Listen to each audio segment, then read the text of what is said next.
During World War II, America captured hundreds of thousands of enemy soldiers. They were supposed to be prisoners guarded, confined, watched at all times. But in parts of Pennsylvania something unusual happened. German prisoners of war walked into town alone. They worked on farms, earned wages, shared meals with American families. Some even said they were treated better in captivity than they had ever been before. How could this happen in the middle of the most devastating war in human history? Tonight we uncover the forgotten story of German POWs in Pennsylvania, and the surprising trust that changed their lives forever. During World War II, Allied forces captured massive numbers of German soldiers across Europe and North Africa. By 1944, the United States faced a problem.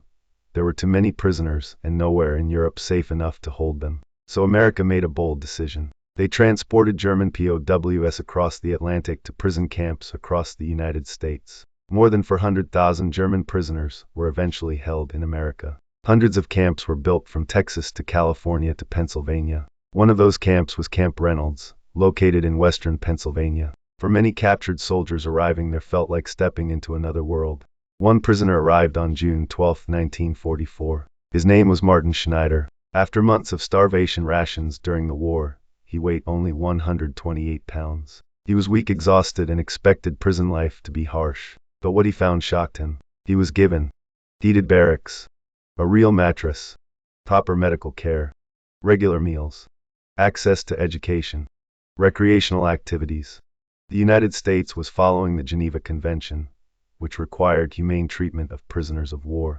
But in many cases conditions were not just humane, they were comfortable. Food was plentiful compared to wartime Europe. Medical treatment was consistent. Living conditions were stable. By the time Martin Schneider was released in 1945, he weighed 185 pounds. He later joked, when he smiled his cheeks were so full he could barely see his eyes. But food and comfort were only the beginning.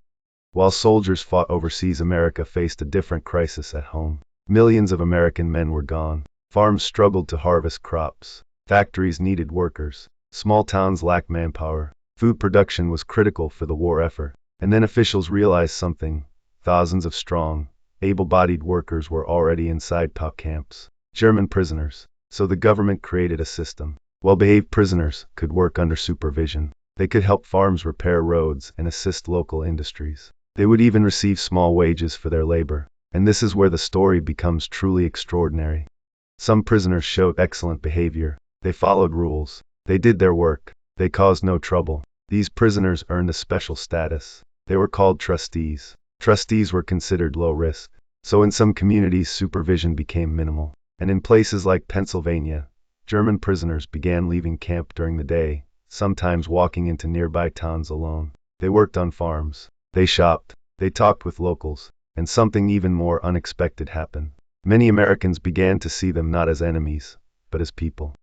Some prisoners were invited into American homes. They ate Sunday dinners with families. They helped prepare barns, played music, learned English. Children were curious. Adults were cautious at first. But over time suspicion often turned into familiarity. Many prisoners behaved respectfully and gratefully. Some locals even felt sympathy, realizing many soldiers had simply been young men sent to war just like their own sons. For some German POWs, this was the first time they experienced warmth, stability, and kindness in years. And for Americans, it was a reminder that war divides nations, but not always humanity.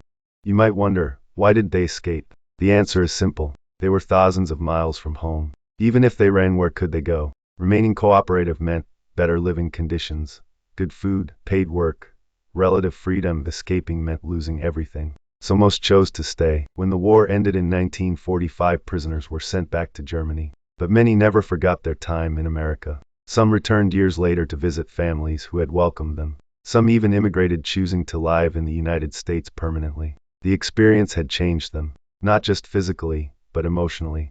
World War II is remembered for destruction, loss, and unimaginable suffering. But hidden within that history are quieter stories. Stories of trust, of compassion, of unexpected humanity. In Pennsylvania, enemy soldiers walked freely through American towns. They worked beside the people they once fought against. And for a brief moment in history, war paused and simple human kindness took its place. Sometimes history is not only about battles. Sometimes it is about how we treat those who were once our enemies.